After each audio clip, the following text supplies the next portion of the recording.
beeg télé bi bégal sama askan. Ladoum TV.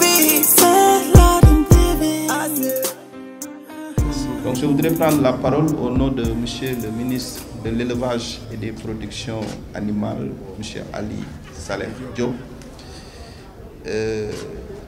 qui m'a demandé de venir le représenter à cette cérémonie, accompagné donc de Monsieur Ousmane Ndiaye. Yéene moo nekkoon mu teew fii mais il est dafa am empêchement. Mi ngi rafetlu bu baax li ngeen di organiser muy foire bi. Maa ngi nuyu donc ñi fi nekk ñëpp di nuyu représentant maire bi di nuyu le président donc de l'ADAM di nuyu les présidents des associations di nuyu ñi nga xam ni aussi ñooy partenaires yi.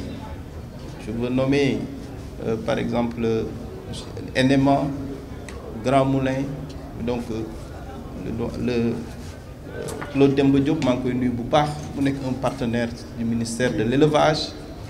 Di nuyu sama consoeur docteur Fatou Touré Seck, di nuyu docteur Ibrahima Niang, donc di nuyu ñëpp di wax ci turu le ministre de l'élevage. Di rafetlu li ma fi dégg lépp ak li ma fi gis muy teranga muy passion muy engagement muy ambition lépp feeñ na fi. Je pense que pour résumer cette cérémonie photo bi rek doy na. Wallahi bi nekk en face de moi. C'est une photo qui illustre tout ce qui a été dit en termes de civilité depuis que nous avons commencé cette cérémonie. Et cela est à l'honneur de tous les membres de l'ADAM, quel que soit leur niveau de responsabilité dans cette alliance-là. C'est une alliance pour le développement de l'élevage. C'est une alliance au service de son pays. Je rappelle que Adam a été choisi lauréat de la journée de l'élevage pour la région de Dakar. Et c'est un choix qui a été fait par un comité présidé par le gouverneur de la région de Dakar, par les services techniques, par les éleveurs. Donc un choix objectif. Et ce choix, c'était pour récompenser le travail abattu par la dame pendant plusieurs années dans le domaine de l'élevage. Je me rappelle, alors que j'étais chef de service régional de l'élevage de Fatick, en 2014, se tenait la première édition de la Journée nationale de l'élevage. Et c'est à cette occasion que j'ai pu mesurer, que j'ai pu apprécier l'expertise, je dis bien, et l'engagement de M. Aboukan pour l'élevage. Ensemble, nous avons travaillé pour le choix des sujets qui devaient être présentés au salon de cette journée et qui devaient être donc présentés au chef de l'État, le président de la République. Donc je pense que cela est suffisant pour montrer l'engagement, la passion de M. Kane. Pour en revenir à l'alliance, M. Fadilou, président Fadilou, si vous me permettez, j'ai bien écouté votre discours. J'ai bien vu les ambitions, la vision que vous voulez. Vous avez parlé de société, Adam, etc. Et je veux dire, le thème que vous avez pour ce salon, c'est cette foire. Vous parlez d'une grande offensive pour les cultures fourragères en vue de satisfaire les besoins en mouton, mais aussi en viande. Ce thème colle parfaitement et en phase avec les politiques publiques actuelles en matière d'élevage. Et donc, le ministère de l'élevage a un grand chantier pour les cultures fourragères. Et si vous suivez les communiqués du Conseil des ministres, il n'y a pas longtemps, vous avez entendu, une communication a été faite dans ce cadre-là. Nous avons de l'ambition pour faire un grand programme de culture fourragère. Le docteur Touré en a parlé, c'est des ruminants. C'est des ruminants. C'est vrai que l'État def na jéego yu am solo ci mbirum sécurisation de l'alimentation des animaux.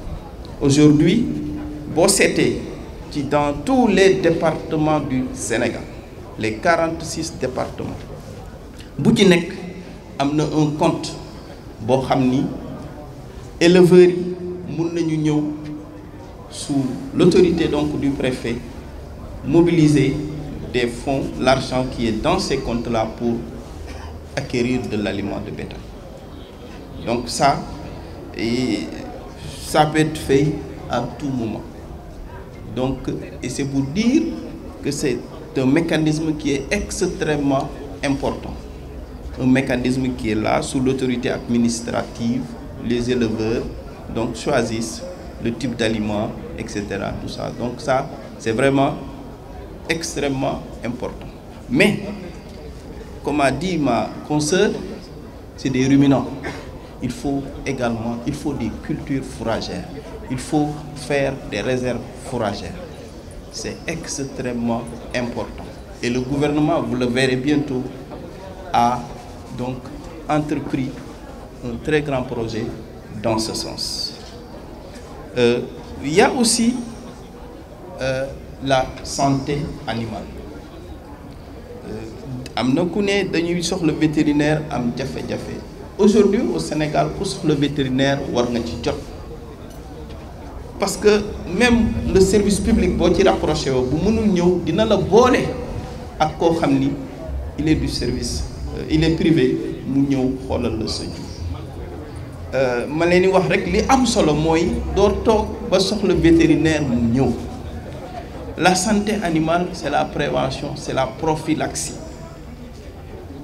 Moo tax soo amee sax benn valeur bi da nga war a am vétérinaire, un technicien d'élevage mu la koy xool.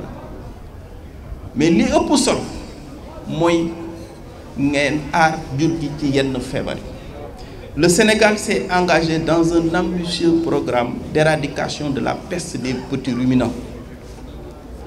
Peste des petits ruminants muy caaru jur gu ndaw gi ñëpp xam nañ ni mooy gën a décimer xar yi ak bëy yi. Ñun suñu bëgg-bëgg mooy feebar boobu mu jóge fi.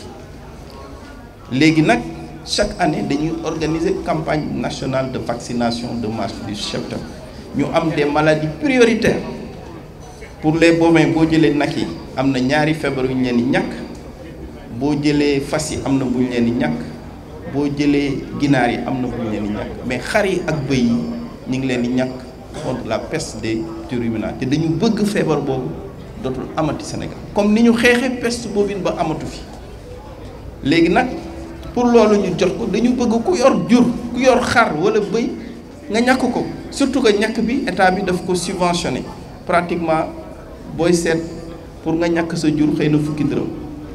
Léegi nag gis ngeen docteur Ibrahima Niang li may wax nii lu mu xam la parce que docteur Ibrahima Niang moom mandataire la bu ministère de l'élevage. maanaam ministère de l'élevage dafa ne ko docteur Ibrahima Niang yow dénk naa la demal ñàkkal ma ay xar ak bëy ak nag ak ginaar yi nekk Pikine ak Guédiawaye mandataire la foofu. Donc ma leen di sensibiliser pour que yéen aussi comme que vous êtes des leaders d'organisation bu ngeen eggee ku ci nekk foo mën a jotee nga sensibiliser sa membre mu nangu ñu ñàkkal ko juróom parce que loolu mooy tax feebar yooyu jóge fi. Donc ñu ngi ci campagne de vaccination campagne bi day dem au mois de mars mu jeex. Leneen li aussi xam ngeen laadum am na génétique bi valeur génétique bi parce que bu ngeen seet nii foire dafa mel ni vitrine da nga liggéey ñëw wane. Il y a l'habitat élevage, il y a donc la valeur génétique de l'animal, il y a l'alimentation et il y a la santé. Léegi donc ñun le ministère de l'élevage aussi am na ku ko wax jaay bi dëgg la mais aussi diffuser cette valeur génétique bi nekk ci laadum bi la diffusion donc pour nous permettre d'avoir des sujets de très bonne qualité te am na liggéey boo xam ne kuy xool xar yi nekk fii ci tabaski bi yaa ngi koy gis depuis tabaski bu jotee xar yi génn nga gis ni xam ni liggéey bu baax ñu ngi koy def mais loolu aussi yéen ñi nekk dans ce système laadum vous devez également y participer y contribuer gis nañu nag liggéey bu rafet bi nga xam ni def ngeen ko yéen a ngi koy def yéen a ngi contribuer mooy pertinence su thème bi toujours parce que on parle de satisfaire les besoins en autosuffisance en mouton mais mouton de tabaski te li ñu seetlu ci tabaski yi passé muy tabaski dawati géej ak tabaski bi ñu jàll mooy nous avons atteint, le gouvernement a atteint l'objectif d'un approvisionnement suffisant, correct du marché. Dañu ne buñ dañu bëgg tabaski xar du manqué yàlla defal ñu ci sutura ñaari at yu tegloo mais li ci gën a neex mooy dañu seetlu ni surtout daaw l'offre locale l'offre nationale xar yi nga xam ni fii la ko juddule yare ko fii dafa gën a yokk les importations de moutons wàññeeku loolu lu muy wane mooy que am na liggéey boo xam ni sunu éleveurs yi ñu ngi koy def fii en termes de production ovine donc c'est une filière qui est extrêmement importante liggéey boobu nag buñ ko bàyyiwul rek incha allah je pense que lu ñu soxla muy l'autosuffisance en mouton dinañ ko mën a atteindre mais aussi la viande c'est extrêmement important vraiment c'est pour dire l'importance de ce thème qui dégage les axes, qui dégage donc les chantiers sur lesquels vous devez donc vous penser pour nous permettre d'atteindre les objectifs des politiques qui ont été définis par les pouvoirs publics en matière d'élevage et dont la référence, donc vous voyez le cadre, c'est le PAP 2A. Donc vraiment c'est un thème qui est extrêmement important, c'est une très belle cérémonie. Li mu fi dégg yëpp njariñ la kilifa gi nga xam ni moo ñu fi yabal lépp incha allah dinañ ko eggee vol de bétail c'est un problème c'est une approche multisectorielle ñu ngi ciy liggéey il y a l'élevage les forces de défense de sécurité la justice yooyu yëpp je pense que le mal est connu mais gouvernement bi mu ngi ciy liggéey pour xool nan lañ ciy apporter ay solutions. Pour le financement également, nous avons l'ambitieux fonds d'appui à la stabilisation. Le fonds d'appui à la stabilisation, le fonds STAP, c'est un fonds, je peux dire, avec des modalités, des conditions de financement très allégées. Et da ngeen gis ni aussi foofu aussi d'importants progrès ont été notés en termes de nombre d'éleveurs financés, mais aussi d'enveloppes attribuées. Donc vraiment cérémonie bi am na solo liñ fi wax yëpp am na solo may rappeler aussi actuellement ci programme chantier yi nga xam ne ministère de l'élevage mi ngi koy def fi ñu toll nii fi may wax ak yéen nii tembe ñi ngi def lu am solo muy le recensement national de l'élevage loolu ñu ngi koy doog a def. Donc on travaille sur des effectifs estimés mais léegi actuellement fi may wax ak yéen ñi ngi def recensement pour xam ñaata nag la ñu am ñaata fas ñaata xar ñaata bëy ñaata ginaar mais aussi donc c'est un recensement exhaustif même les productions donc on est sur le recensement national de l'élevage donc tout ça nous permet d'avoir des statistiques très solides d'avoir donc des bases solides pour l'élaboration des politiques des stratégies donc loolu laa amoon ci lu ma leen di délivrer di rafetlu li nga xam ni dégg naa ko fi gis naa ko fi di leen ñaax ni li ngeen wax li ngeen bëgg loolu la pouvoir public yi wax muy les cultures fourragères pour plus d'animaux plus de viande pour la tabaski mais de viande pour le marché et donc vraiment yéen a ngi ci li nga xam ni moom la ñuy séntu ci yéen donc vraiment di leen féliciter di remercier ñëpp di rafetlu seen liggéey loolu laa amoon lu may wax alhamdulilah.